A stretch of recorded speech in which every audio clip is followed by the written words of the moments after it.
For all students में आप सभी का एक बार फिर से स्वागत है। दोस्तों, आज के इस वीडियो में हम आपका एक यूनिट है भाषा और समाज का, भाषा समाज और संस्कृति। इस यूनिट का एक टॉपिक है भाषा व्यवस्था और भाषा व्यवहार। तो आज हम इस टॉपिक को कवर करेंगे। देखो दोस्तों, टॉपिक वाइज कवर करने से होगा ये कि आपको हर एक टॉपिक अच्छे से समझ में आ जाएगा और बहुत सारे क्वेश्चन अलग अलग टॉपिक से पूछे गए हैं। और ये एक इम्पॉर्टेंट टॉपिक है, इससे डायरेक्टली क्वेश्चन आया है कि भाषा व्यवस्था और भाषा व्यवहार क्या है। तो अगर आप चाहें कि आपको अलग से कोई आंसर की वीडियो प्रोवाइड की जाए तो वो देखने की ज़रूरत नहीं है। अगर आप इसे देख लेंगे तो आप पूरा डिट्टो क्वेश्चन इसी से आया है, आप इसको कर सकते हैं। यहाँ पर जो भी बातें बताई जाएंगी वो सारी चीज़ें आप अपने आंसर में लिख सकते हैं। यहाँ पर ध्यान देना, वीडियो को पूरा देखना, थोड़ा सा टफ है, कई सारी बातें होंगी इसीलिए। तो अगर आपको समझना है सही से तो प्लीज़ वीडियो को एंड तक देखना। तो चलिए दोस्तों, बिना देर के अपनी वीडियो को शुरू करते हैं। तो व्यवस्था एक सामाजिक प्रक्रिया होती है जबकि व्यवहार नितांत व्यक्तिगत होता है। व्यवस्था एक दीर्घकालिक परिस्थिति की निर्मित होती है जबकि व्यवहार में क्षणिकता और पल प्रतिपल परिवर्तनशीलता विद्यमान रहती है। कहने का मतलब है दोस्तों, जो व्यवस्था होती है, पूरा का पूरा एक सिस्टम होता है, वो एक सामाजिक प्रक्रिया होती है, समाज के द्वारा वो उसका निर्माण होता है। और जो व्यवहार होता है, बिहेवियर होता है, वो व्यक्तिगत होता है। ठीक है, वो पर्सनली होता है। और अब यहाँ पर आप कहेंगे व्यवस्था और व्यवहार से मतलब क्या है, तो ये भाषा के कॉन्टेक्स्ट में हम बात कर रहे हैं कि जो भाषा में व्यवस्था की जाती है। देखो सिंपल बताओ ना, तो भाषा का व्यवस्था का मतलब है, देखो हम हिंदी ग्रामर की बुक पढ़ते हैं ना, उसमें हम कैसे पढ़ते हैं, उसमें हम वचन पढ़ते हैं, लिंग पढ़ते हैं, पुरुष वगैरह होते हैं ना, एक पुरुष दो पुरुष, स्त्रीलिंग पुल्लिंग, और संज्ञा पढ़ते हैं, सर्वनाम पढ़ते हैं। तो ये व्याकरण के हिस्से होते हैं। किसी भी भाषा को समझने के लिए अगर हम क्या करते हैं, सबसे पहले हम उसके व्याकरण, उसके ग्रामर को देखते हैं। तो ये एक व्यवस्थित रूप होता है। ग्रामर एक व्यवस्थित चीज़ हमें बताती है कि ये जो भाषा है ना, ये इसके तौर तरीके ये हैं। हिंदी ग्रामर जब हम पढ़ते हैं तो हम उसमें जो हम व्यवहारिक भाषा जो यूज़ करते हैं वैसे शब्द नहीं मिलेंगे, हमें वहाँ पे अलग ही शब्द मिलेंगे। तो जो व्यवस्था होती है, यहाँ पर अभी आप दोबारा से टॉपिक पर आइए। जो व्यवस्था होती है वो क्या होती है, वो सामाजिक प्रक्रिया होती है। जो व्यवहार होता है वो व्यक्तिगत होता है। यहाँ बस आपने इतना समझा। अब यहाँ पर ध्यान दीजिए, जो व्यवस्था होती है वो दीर्घकालिक होती है। दीर्घकालिक का मतलब है कि वो लंबे समय के लिए होती है। और जो व्यवहार होता है वो क्षणिक होता है। क्षणिक का मतलब वो कभी भी परिवर्तित हो सकता है। जैसे कि मान लो मैं आपसे बात कर रहा हूँ, तो कभी मैं आपके साथ हिंदी के शब्द यूज़ कर रहा हूँ, कभी मैं इंग्लिश के शब्द यूज़ कर रहा हूँ। तो एक व्यवस्थित फॉर्म में नहीं चल रहा ना, मैं अपना बिहेवियर चेंज कर रहा हूँ भाषा का। तो भाषा क्या होता है, वो पल प्रतिपल परिवर्तन होता रहता है व्यवहार में। यहाँ तक क्लियर होगा, आगे सारी बातें क्लियर हो जाएंगी। इस प्रकार देखा जाए तो एक ओर भाषा को नियमों की व्यवस्था मिलती है तो दूसरी ओर भाषा का प्रयोग औचित्यपूर्ण ढंग से भी होता है। मतलब यह है कि भाषा व्यवस्था और भाषा व्यवहार एक दूसरे से जुड़कर समाज को प्रगति की ओर ले जाने का कार्य करते हैं। देखो दोस्तों, भाषा जो होती है, भाषा व्यवस्था जो होती है, उसमें कई सारे नियम मिलते हैं हमें देखने को। देखो, जो भाषा व्यवस्था है उसमें जैसे कि हमने हिंदी ग्रामर की बात की अभी, तो हिंदी ग्रामर में हमें हिंदी के कई सारे नियम देखने को मिलेंगे। दूसरी तरफ जो भाषा व्यवहार है, वहाँ पर हमें कोई नियम देखने को नहीं मिलेगा। जब मैं आपके साथ कोई बात कर रहा हूँ तो मैं कुछ इंग्लिश शब्दों का प्रयोग भी कर सकता हूँ या कुछ आसान शब्दों का भी प्रयोग कर सकता हूँ बात करने में आपके साथ। ठीक है, तो यहाँ पर मैंने कोई नियम फॉलो नहीं किया। तो भाषा व्यवस्था में नियम होते हैं, ठीक है, और भाषा व्यवहार में ऐसे कोई नियम नहीं होते। लेकिन यहाँ पे कहा जा रहा है कि भाषा व्यवस्था और भाषा व्यवहार दोनों ही समाज को प्रगति की ओर ले जाते हैं। यहाँ पर बस इतना ही है। भाषा को व्यवस्थित करने वाला शास्त्र व्याकरण कहलाता है। विभिन्न व्याकरणिक श्रेणियाँ के आधार पर भाषा को एक व्यवस्थित रूप मिलता है। इसमें लिंग, वचन, पुरुष, कारक और काल आदि प्रमुख व्याकरणिक श्रेणियाँ हैं। मतलब जो ग्रामर होती है उसके द्वारा भाषा को व्यवस्थित किया जाता है। जैसे कि दोस्तों, अगर हम भाषा को व्यवस्थित नहीं करेंगे तो क्या होगा, भाषा कैसी थी हमारी भाषा, या जो भाषा है वो क्या है सही मायने में, वो हम नहीं समझ पाएंगे। जैसे कि आज हम देख रहे हैं हिंदी भाषा में कितने सारे परिवर्तन आ रहे हैं। पहले आज के टाइम पर अगर हम मतलब अगर हम बहुत पहले जाएं तो यही हिंदी भाषा कितनी अलग थी। तो भाषा व्याकरण से क्या होता है कि भाषा व्याकरण के जरिए भाषा को व्यवस्थित कर दिया जाता है। व्यवस्थित करने से ये होता है कि एक किताब के अंदर या कुछ ऐसी जगह होती है जहाँ पर सही तरीके से भाषा को लिख दिया जाता है कि ये इस भाषा का ये नियम है, इस तरह के शब्द प्रयोग करने चाहिए। तो ये भाषा का व्यवस्थित रूप होता है। जैसे कि आप किसी भी ग्रामर की बुक ले सकते हो। इंग्लिश भाषा का जो व्यवस्थित रूप है वो हमें इंग्लिश ग्रामर की बुक में मिलता है। हिंदी ग्रामर की बुक में हमें हिंदी भाषा का व्यवस्थित रूप देखने को मिलता है। भाषा अभिव्यक्ति के लिए भाषा को व्यवस्थित करना आवश्यक हो जाता है। इस आवश्यकता की पूर्ति व्याकरणिक प्रारूप में विभाजित विभिन्न श्रेणियां करती हैं, जिससे भाषा को एक व्यवस्था के रूप में व्यवस्थित किया जाता है। तो ये मैंने आपको समझा दिया कि व्याकरण के ग्रामर के अंतर्गत अलग अलग कई सारे नियम होते हैं जिसके द्वारा भाषा को व्यवस्थित किया जाता है। भाषा का संबंध भाषा प्रयोग से होता है। भाषा प्रयोग करते समय भाषा व्याकरण सम्मत हो भी सकता है या नहीं भी। दरअसल भाषा व्यवहार लोक स्वीकृति का प्रतिफल है। वाक्य के व्याकरण सम्मत होने के साथ उसकी अभिव्यक्ति में लोक स्वीकार्यता अनिवार्य है। तो यहाँ हमने अभी तक बात कर ली थी भाषा व्यवस्था की, थोड़ी सी अभी हमने बात की ना भाषा व्यवस्था की। अगर हम बात करें भाषा व्यवहार की, तो भाषा व्यवहार का जो संबंध है वो भाषा के प्रयोग से है। आप खुद सोचिए, हिंदी ग्रामर को हम कितना अपनी लाइफ में यूज़ करते हैं? जितना हम बोलते हैं हिंदी, क्या हम उतना हिंदी ग्रामर को यूज़ करते हैं अपनी भाषा में बोलने में? उतना नहीं करते। तो हम किसका यूज़ करते हैं? हम यूज़ करते हैं भाषा व्यवहार का। भाषा व्यवहार का संबंध हम प्रयोग करते हैं, ठीक है। भाषा व्यवहार का संबंध किससे? भाषा के लैंग्वेज के प्रयोग से है। देखो दोस्तों, जो भाषा व्यवहार होता है वो व्याकरण सम्मत भी हो सकता है, यानी कि ग्रामर के साथ वो मिलता जुलता भी हो सकता है, ग्रामर के अकॉर्डिंग भी हो सकता है, और वो ग्रामर के अकॉर्डिंग नहीं भी हो सकता है। इस बात को समझिए। जैसे हम हिंदी ग्रामर में कई सारे सेंटेंस हम बिल्कुल अच्छे से बनाते हैं ना, बिल्कुल A to Z, कहीं कोई गलती ना हो, ठीक है। तो हम कई बार बोलते हैं कि मैं स्कूल जा रहा हूँ, मैं कॉलेज जा रहा हूँ। तो ये क्या है? ये व्याकरण सम्मत है। तो जो भाषा व्यवहार है वो व्याकरण सम्मत भी हो सकता है, मतलब सही ग्रामर का भी हो सकता है, और कई बार सही ग्रामर का नहीं भी हो सकता, तब भी वो भाषा व्यवहार कहलाता है। जैसे कि हम मतलब हम कई सेंटेंस बोलते हैं, जैसे कि हमने जल्दी जल्दी में बोल दिया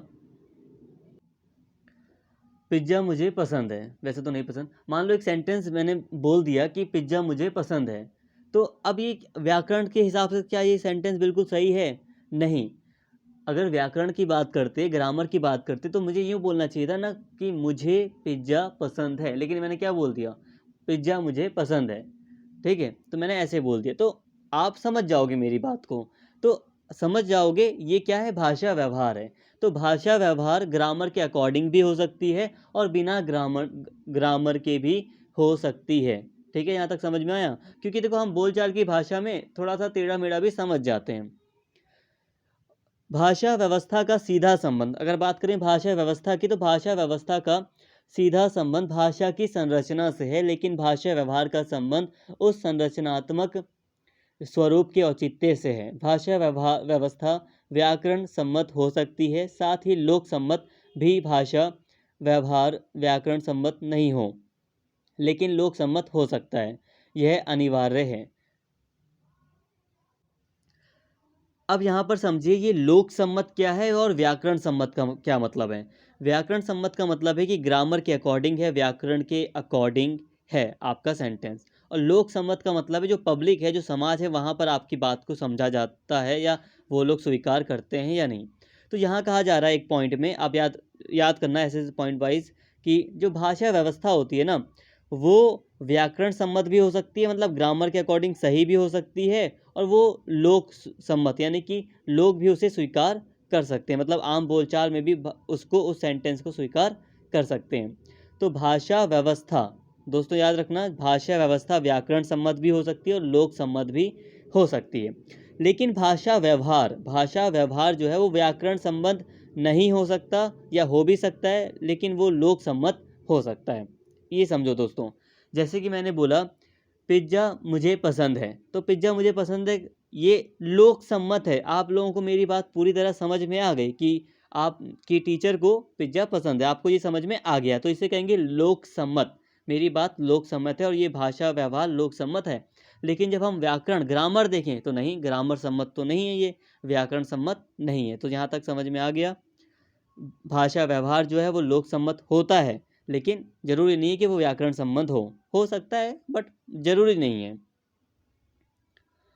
इसके अलावा देखो दोस्तों, थोड़ा सा आपको लंबा लेके चल रहा हूँ मैं, मतलब एक ही चीज़ को एक्सप्लेन करे जा रहा हूँ, बट इसका मतलब ये है कि वो चीज़ आपके माइंड में बैठ भी जाएगी। जरूरी नहीं कि आपको दोबारा वीडियो देखनी पड़े, वैसे देख लेंगे तो अच्छा है, बट फिर भी वो चीज़ आपके माइंड में बैठ भी जाएगी, इसलिए भी थोड़ा सा आपको रिपीट करके मैं पढ़ा रहा हूँ। देखिए, आगे बात कर रहे हैं, व्यवस्थित रूप से भाषा व्यवस्था और भाषा व्यवहार के बारे में सबसे पहले पाश्चात्य भाषा चिंतक फर्दिनांद द सस्यूर ने अपनी संकल्पना में अभिव्यक्त किया था। ध्यातव्य है कि आधुनिक भाषा विज्ञान का आरंभ फर्दिनांद द सस्यूर से माना जाता है। वे स्विस भाषा विज्ञानी थे और जिनेवा में भाषा विज्ञान पढ़ाते थे। स्विस का यहाँ पर मतलब है स्विट्ज़रलैंड, ठीक है, जिनेवा राजधानी है स्विट्ज़रलैंड की, तो वो स्विस भाषा के विज्ञानी थे। अब यहाँ पर ध्यातव्य का मतलब ध्यान देने योग्य है। तो यहाँ पर देखो दोस्तों, यहाँ पर भाषा व्यवस्था और भाषा व्यवहार के बारे में जो हमें सबसे पहले जो विद्वान या विचारक मिलते हैं उनका नाम है फर्दिनांद द सस्यूर। पाश्चात्य का मतलब है ये यूरोपीय थे ना, इसलिए इन्हें पाश्चात्य भाषा चिंतक कहा जाता है। तो इनके बारे में थोड़ा सा पढ़ते हैं, इनका क्या योगदान रहा है भाषा व्यवहार और भाषा व्यवस्था में। सस्यूर ने अपने सिद्धांतों को मुख्यतः दो वर्गों में विभक्त किया। पहला था भाषा के संदर्भ में एक कालिक और अनेक कालिक अध्ययन को उन्होंने परिभाषित किया, मतलब एक समय में जो भाषाएं थी उनका अध्ययन किया, फिर दूसरे अनेक समय में मतलब जो अनेक भाषाएं थी उनका भी अध्ययन किया दूसरे समय में जो भाषाएं थी। इसके अलावा दूसरा है लॉन्ग एवं पैरोल की अवधारणा सस्यूर की दूसरी महत्वपूर्ण अवधारणा है। अब आज जो हम टॉपिक पढ़ रहे हैं ना, भाषा व्यवस्था और भाषा व्यवहार, ये टॉपिक हमें कहाँ से मिलता है, तो ये सस्यूर के द्वारा ही अध्ययन किया गया था। जो लॉन्ग का है मतलब है, यहाँ पर लॉन्ग का मतलब है, लॉन्ग का मतलब यहाँ पर भाषा व्यवस्था है और पैरोल का मतलब भाषा व्यवहार है। तो भाषा व्यवस्था और भाषा व्यवहार की जो अवधारणा है वो किसने दी थी, वो सस्यूर ने ही दी थी।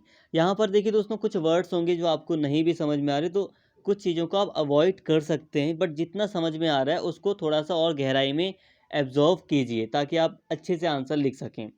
यहाँ पर कुल मिलाकर एक ही टॉपिक की बात की जा रही है, भाषा व्यवहार भाषा व्यवस्था की, बट कोई नहीं, आपको एक बड़ा आंसर लिखना पड़ता है, इसीलिए आपको सभी पॉइंट्स को थोड़ा थोड़ा ही आपको याद रखना पड़ेगा ताकि आप अपने एग्जाम में रिमाइंड कर सकें। आज के भाषा समाज में सस्यूर इतने महत्वपूर्ण क्यों माने जाते हैं, इस पर विचार करने की ज़रूरत है। सस्यूर ने लॉन्ग और पेरोल के माध्यम से भाषा व्यवस्था और भाषा व्यवहार के अंतर संबंध और उनके अन्योन्याश्रित संबंधों पर विस्तार से अपनी बात रखी है।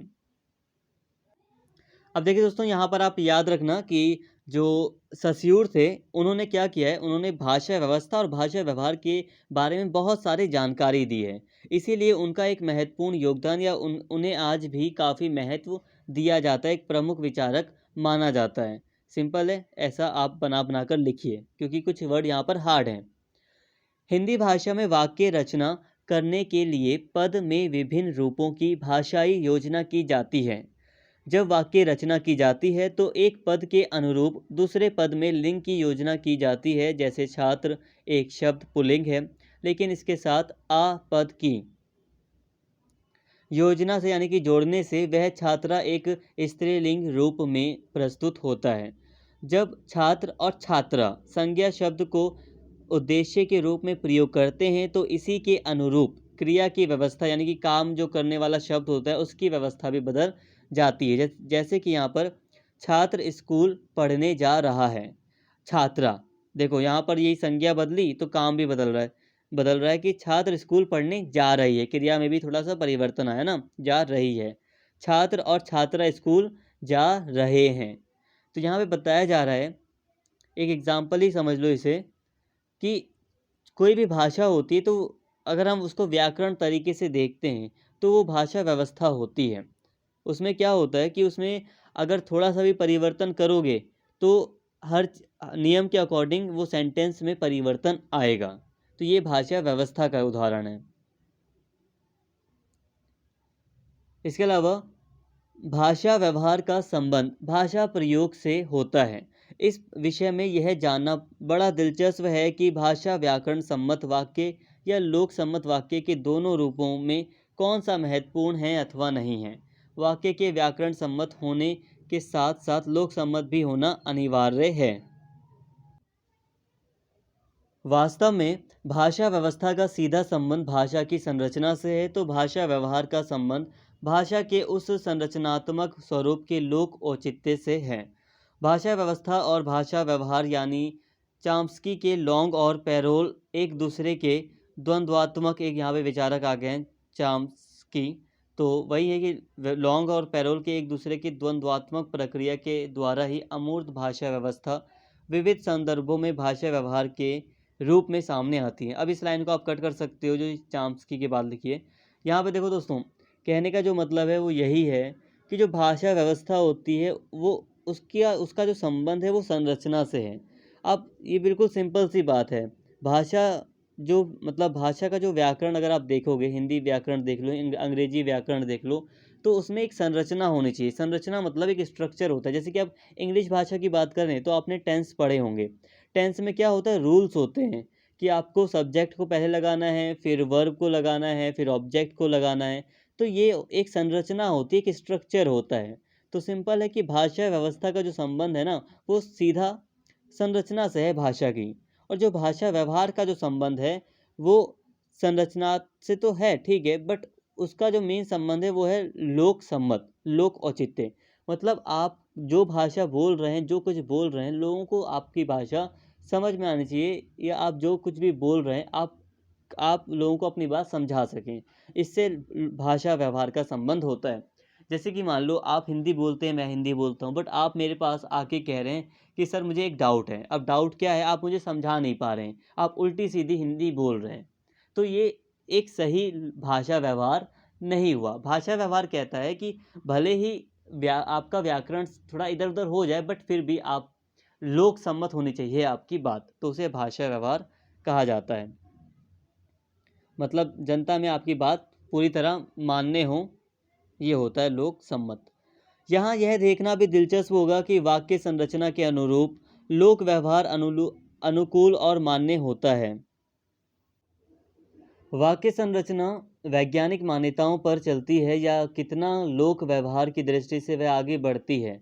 उदाहरणार्थ किसी विशेष भाव की अभिव्यक्ति के लिए भाषा व्यवस्था में एक निश्चित रूप अपनाया जाता है, जैसे खाना, भोजन, दोनों पर्याय शब्द हैं, लेकिन लोक सम्मत रूप में उसे खाना खाओ कहा जाएगा और भाषिक वाक्य संरचना या भाषा व्यवस्था में भोजन कीजिए कहा जाएगा, या फिर इस प्रकार से भी कहा जा सकता है कि खाना कीजिए और भोजन खाओ। लेकिन यह दोनों रूप अस्वीकार्य लोक सम्मत और संरचनात्मक रूप हैं। अब यहाँ पर एक उदाहरण दिया गया है, जैसे कि जो भाषा व्यवस्था है अगर हम उसके अकॉर्डिंग बात करें तो कहा जाएगा कि भोजन कीजिए। ठीक है, भाषा व्यवस्था नहीं कहेगी खाना खाओ, ये तो हमने बोलचाल में ऐसा बना दिया है। अगर हम व्याकरण के हिसाब से देखें तो ये कहा जाएगा भाषा व्यवस्था में कि भोजन कीजिए। ठीक है, और नॉर्मली जो हम कहते हैं लोक सम्मत जिसे हम कहते हैं, तो हम कहेंगे खाना खाओ। तो ये दोनों ही बातें कहा जाए तो ठीक है अपनी अपनी जगह पर। अब अगर हम इसका थोड़ा अपोजिट देखें तो आप कह सकते हैं कि खाना कीजिए, भोजन खाओ। तो ये जो चीज़ है वो लोक सम्मत भी नहीं है और संरचनात्मक रूप से भी सही नहीं है। मतलब भाषा व्यवस्था में भी ये चीज़ भोजन खाओ, भोजन कीजिए होना चाहिए, तो ये सही नहीं होगा भोजन खाओ। और खाना कीजिए या भोजन खाओ ये लोक सम्मत भी नहीं है और लोग इसका यूज़ भी नहीं करते। तो ये दोनों ही चीज़ नहीं होगी। तो यहाँ भाषा व्यवस्था और भाषा व्यवहार का मतलब यही है कि वो भाषा व्यवस्था में तो वो चीज़ क्या होनी चाहिए, संरचनात्मक रूप से पहले सही होनी चाहिए, संरचनात्मक सही स्थान पर लगाई गई हो, ठीक है, और लोक सम्मत भी हो। ये है भाषा व्यवस्था। और जो भाषा व्यवहार है उसमें लोक सम्मत तो ज़रूर होना चाहिए, चाहे व्याकरण थोड़ी इधर-उधर हो जाए, लेकिन वो चीज़ लोक सम्मत होनी चाहिए। अब यहाँ पर जो एग्ज़ाम्पल दिया है भोजन कीजिए, ये लोक सम्मत नहीं है। नहीं, भोजन कीजिए ये लोक सम्मत हो सकता है, ठीक है। यहाँ पर जो एग्ज़ाम्पल है भोजन खाओ, ये लोक सम्मत नहीं है। तो ये भाषा व्यवहार भी नहीं है और ये भाषा व्यवस्था का उदाहरण भी नहीं है। भाषा व्यवस्था भाषा की संरचना के निकट है। घूम फिर कर वही बातें आ रही है, बट क्या करूं, मुझे ये नोट्स बनाने पड़े क्योंकि एक बड़ा आंसर लिखना पड़ता है। कोई नहीं, अभी धीरे धीरे कुछ नए पॉइंट्स भी आएंगे, बोर मत होइए प्लीज़। भाषा व्यवस्था का संबंध जो है वो भाषा की संरचना से, एक स्ट्रक्चर से है। भाषा व्यवस्था संरचना के निश्चित नियमों का निर्धारण करती है जो अमूर्त होते हैं, अपनी प्रकृति में वह निश्चित निर्धारित एवं समरूपी होते हैं। यहाँ पे थोड़ा सा अलग से आप अलग से इसे समझिए। देखो, जो भाषा व्यवस्था है उसका संबंध क्या है, स्ट्रक्चर से होता है, संरचना से होता है। भाषा व्यवस्था में निश्चित नियम होते हैं, उसकी जो प्रकृति होती है वो निश्चित होती है, निर्धारित होती है। आप ग्रामर के अपोजिट नहीं जा सकते, ग्रामर से हटकर आप नहीं जा सकते भाषा व्यवस्था में। आप सोचो कि अब मैं थोड़े अलग तरीके की भाषा बोलूँगा तो वो भाषा व्यवहार हो सकता है, बट भाषा व्यवस्था क्या होती है, निश्चित होती है, वो उसमें नियम बने होते हैं। भाषा कई इकाइयों के संयोजन से बनती है, जैसे ध्वनि, शब्द, रूप, वाक्य इत्यादि। इनकी अपनी कोई विशिष्टता नहीं होती, इनकी विशेषता तभी सिद्ध होती है अगर वे एक व्यवस्था में बंधे होते हैं। हर एक भाषा की अपनी व्यवस्था होती है और उसके अपने ही नियम होते हैं।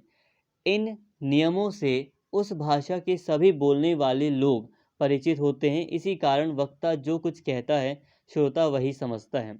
वर्तमान काल, भूतकाल, भविष्य काल और सन और सभी कालों की वाक्य संरचना अलग अलग होती है। अब यहाँ पर समझिए दोस्तों, जो भाषा होती है वो किससे मिलकर बनती है, ध्वनि से, शब्दों से, अलग अलग जो सेंटेंस होते हैं उनसे, और कई सारे जो नियम होते हैं उनसे मिलकर एक भाषा व्यवस्था या भाषा का निर्माण होता है। अब जिस भी समाज में जो भी भाषा बोली जाती है उसकी अपनी एक उसका अपना एक व्यवस्थित रूप होता है, ठीक है, और सभी को उस भाषा के नियम वगैरह पता होते हैं। और इसीलिए जब एक व्यक्ति कुछ बोलता है उस समाज का, तभी उस समाज का दूसरा व्यक्ति उसकी बात को समझ पाता है। और जो वर्तमान काल है, जो भूतकाल है, जो भविष्य काल है, इन सभी कालों में अगर हम देखें तो जो वाक्य की संरचना है वो अलग अलग है। वाक्य बनाने का जो स्ट्रक्चर होगा वो अलग अलग होगा। आज हम अलग तरीके से वाक्य बना रहे हैं, पहले भूतकाल में अलग तरीके से बना रहे होंगे, मतलब बनाते थे। और जो भविष्य काल आएगा उसमें धीरे धीरे लैंग्वेज में और ज़्यादा परिवर्तन आएगा और जो स्ट्रक्चर है उसमें धीरे धीरे और भी ज़्यादा बदलाव होंगे। देखिए दोस्तों, कहने का मतलब बस इस पैराग्राफ का यही है कि जैसे हमें अपनी भाषा के नॉर्मली नियम वगैरह पता होते हैं। जैसे कि हमने बोला छात्रा स्कूल जाएगा, ये तो नहीं बोलेंगे ना हम छात्रा स्कूल जाएगी, क्योंकि हमें नॉर्मली नियम पता है। और आप तभी समझ पा रहे हैं क्योंकि आपको भी इस भाषा के, हिंदी भाषा के नियम पता हैं। भाषा व्यवहार के संदर्भ में नवीन धारणाओं के अनुसार भाषा विषम रूपी हो जाती है। विभिन्न व्यवहार क्षेत्रों में विभिन्न प्रयोगों और प्रयोजनों के लिए एक ही भाषा का प्रयोग होने पर हर क्षेत्र भाषा प्रयोग एक दूसरे से भिन्न हो जाते हैं। देखो दोस्तों, अगर एक ही जगह एक ही भाषा का प्रयोग एक बड़े क्षेत्र में होता है, अलग अलग क्षेत्रों में मान लो एक ही भाषा का प्रयोग होता है, तो क्या होता है, अलग अलग क्षेत्रों में उसी भाषा का जो प्रयोग है वो अलग अलग तरीके से होता है। एग्जाम्पल सबसे अच्छा भारत है। अब भारत को अगर हम देखें तो एक बड़ा, बहुत एरिया वाइज अगर देखें तो बहुत बड़ा है। और भारत में हिंदी भाषा का जो प्रयोग है वो कितने बड़े लेवल पर होता है। बिहार में भी होता है, उत्तर प्रदेश में भी होता है, हरियाणा में भी होता है। बट आपने इन तीनों ही भाषाओं, मतलब तीनों ही जगहों को आप देखो, जो भाषा है हिंदी भाषा, उसमें कितना अंतर मिलता है हमें देखने को। जगह जगह की भाषा में हमें अंतर मिलेगा। आगरा की भाषा में अंतर मिलेगा, इलाहाबाद की भाषा में हमें अंतर मिलेगा, है दोनों ही भाषा हिंदी। तो यहाँ पे यही कहा जा रहा है, एक बड़े क्षेत्र में या अलग अलग क्षेत्रों में जब एक ही भाषा का प्रयोग होता है ना, तो भाषा व्यवहार में परिवर्तन आ जाता है और अलग अलग तरीके से उसका प्रयोग किया जाता है। यह जो भिन्नता है वो शब्दावली, शैली, वाक्य की रचना तथा अभिव्यक्ति या एक विशिष्ट प्रकार की होती है जो अन्य भाषा रूपों से अलग होती है। इस भाषा रूप को समाज भाषा विज्ञान में प्रयुक्ति कहा जाता है। प्रत्येक क्षेत्र जैसे साहित्य, विज्ञान, व्यापार, व्यवसाय, खेल, चिकित्सा, न्यायालय में प्रयोग की जाने वाली भाषा के रूप अलग अलग होते हैं। तो ठीक है, यहाँ तक आपको समझ में आया होगा कि अलग अलग क्षेत्रों में भाषा का जो रूप होता है वो थोड़ा बदल जाता है, अलग अलग तरीके से होता है। सिंपल है, जब हम पॉलिटिकल साइंस पढ़ते हैं तो हम देखते हैं वहाँ पर भाषा का रूप अलग है। जब हम कोई कहानी की किताब पढ़ते हैं तो वहाँ पर हम देखते हैं भाषा का रूप अलग है। हमें भूगोल इतनी आसानी से समझ क्यों नहीं आती? क्योंकि जो शब्द होते हैं वो कठिन शब्द प्रयोग किए गए होते हैं वहाँ पर।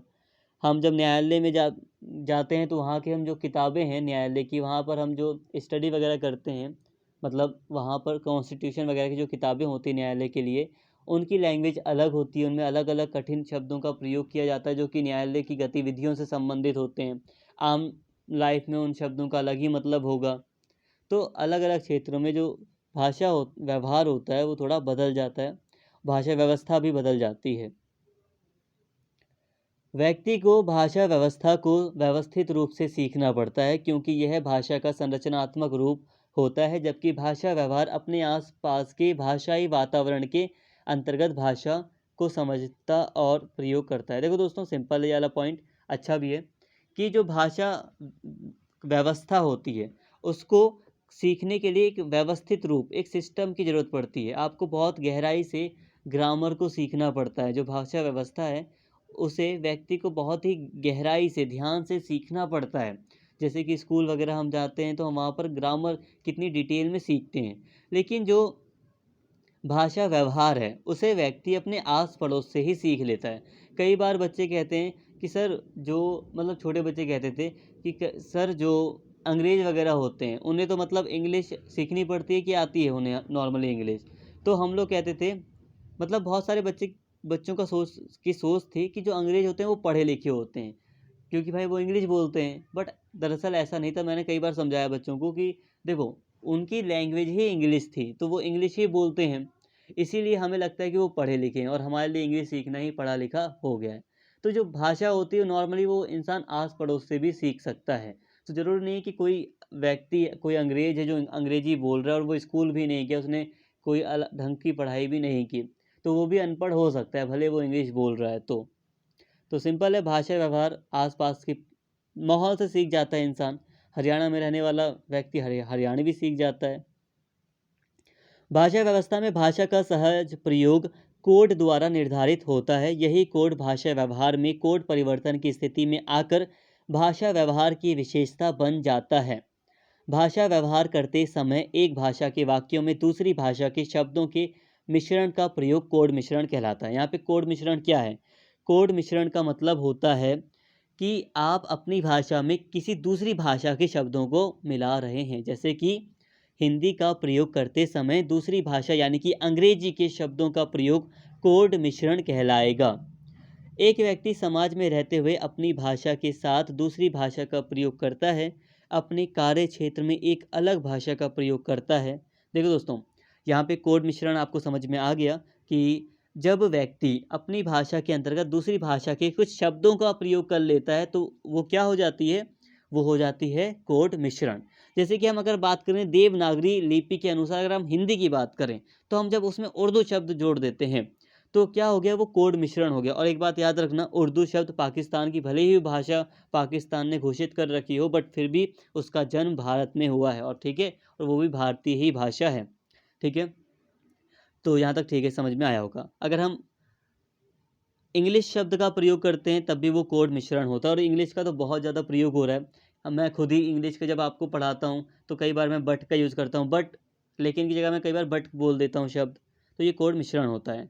इसके अलावा यहाँ पर कहा गया है कि जो एक व्यक्ति है जो समाज में रहता है, वो समाज में अगर है तो अलग तरीके की बात करेगा, अगर वो किसी दूसरे स्थान पर है, मतलब क्षेत्र के हिसाब से वो अपनी भाषा का प्रयोग करता है। अपने कार्य क्षेत्र में मान लो वो कहीं काम पर गया है तो वहाँ पर वो अलग तरीके से बात करेगा। और नितांत निजी क्षणों में जब वो अपने परिवार के साथ हो, निजी लाइफ, प्राइवेट लाइफ जी रहा हो, तो वो अलग अपनी भाषा का प्रयोग करेगा। आजकल लिखित भाषा व्यवहार की अपेक्षा मौखिक भाषा व्यवहार में अंग्रेजी हिंदी मिश्रण का व्यवहार बहुत प्रचलित है। बता दिया मैंने आपको।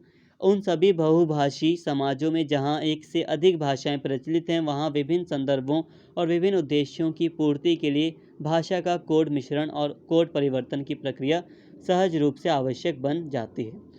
सिंपल कहा जा रहा है कि जहाँ पर बहुत सारी भाषाएं बोली जाती हैं, वहाँ पर हमें कोड मिश्रण देखने को मिलता है। भाषा में हम देखते हैं, भाषा व्यवहार में, कि व्यक्ति अपनी भाषा में कई सारी भाषाओं के शब्दों का प्रयोग करता है, और भारत में हम अंग्रेजी शब्द के प्रयोग को देख सकते हैं। तो दोस्तों, आई होप यहाँ तक आपको काफ़ी अच्छे तरीके से समझ में आया होगा। एक बार अगर आप वीडियो को और देख लेंगे तो काफ़ी डिटेल में आप समझ जाएंगे। बस यही कहूँगा कि जितने पॉइंट्स आप लर्न कर पा रहे हैं, लर्न कीजिए। यहाँ पर आपको याद करने की ज़रूरत है, क्योंकि जैसे ही आप पेपर में बैठेंगे ना, आप 2-4 लाइन लिखेंगे, आप कहेंगे मैंने तो सारी चीज़ें बता ही दी। क्योंकि भाषा व्यवस्था और भाषा व्यवहार को अगर बताना हो ना, तो हम एक पेज में काफ़ी डिटेल में बता सकते हैं। बट उतना नहीं है, आपको लिखना है, काफ़ी पेजेस लिखने हैं, ठीक है। एटलीस्ट अगर आप कोशिश करें तो कम से कम आप 4-5 पेज तो कोशिश करो ही, ठीक है। 5 से ज़्यादा नहीं, 5 पेज के अंडर में आपको कोशिश करनी है। और ये भी नहीं कि 2 पेज लिखो, 3 पेज। 3 पेज तो मतलब भूल ही जाओ, ठीक है। 5 पेज आप हमेशा 5 पेज का टारगेट लेकर चलना। अब बाकी आपकी मर्ज़ी, आप कितना लिखते हो वो बात अलग है। बाकी यहीं पे कहूँगा कि आप जितना याद कर सकते हो, थोड़ा-सा रटना भी पड़े तो रटो। आई होप आपको मेरी बात समझ में आई होगी, और होप मतलब उम्मीद करता हूँ कि आपको सारी चीज़ें समझ में आ गई होंगी। अगर दोस्तों आपको वीडियो अच्छी लगी हो तो प्लीज़ चैनल को सब्सक्राइब कर लेना, और नेक्स्ट वीडियोस आएंगी, उन वीडियोस को भी देख लेना, इंपॉर्टेंट वीडियोस होंगी। तो चलो, बाय बाय। अगर आपको वीडियो अच्छी लगी हो तो प्लीज़ कमेंट करके एक बार फीडबैक देना। Thank you.